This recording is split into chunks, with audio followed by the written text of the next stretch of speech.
તેથી નમકીન અને જે ફ્રાઈઝ ખરીદતા પહેલા સાવધાન થઈ જજો. અમદાવાદમાં નમકીનના નામે લોકોના આરોગ્ય સાથે ચેડા કરાતા હોવાનું સામે આવ્યું.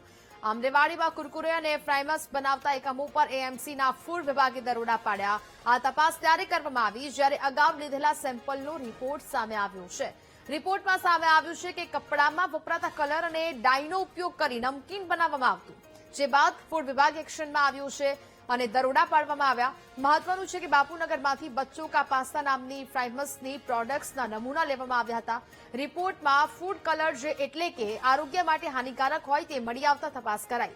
સિદ્ધપુર ધારીવાલા ફૂડ્સ પ્રોડક્ટ્સની આ ફ્રાઈમસ હોવાનું સામે આવતા ત્યાં પણ ફૂડ વિભાગને જાણ કરવામાં આવી છે. સેમ્પલ લેવામાં આવ્યું હતું. બચ્ચો કા પાસ્તા નામની પ્રોડક્ટ હતી, લાઈક એ ફ્રાયમ્સ.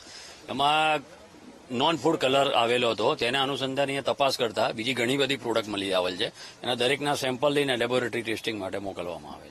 ગુજરાતની કંપની છે અને આ લેબલ ઉપર બી છે જ એમનું નેમ, એડ્રેસ ને નામ ને બધું કમ્પ્લીટ છે એની પર. તેના પરથી એમાં તે કન્સર્ન ડીઓ ને જે food and drug department Gandhinagar, જે પાટણ ડિસ્ટ્રિક્ટના જે ડીઓ છે તેને ટેલિફોનિક અને મેલથી બી જાણ કરવામાં આવેલ છે. ફર્ધરની પ્રોસિજર જે મેન્યુફેક્ચરિંગ યુનિટ છે ત્યાંથી કરવામાં આવશે.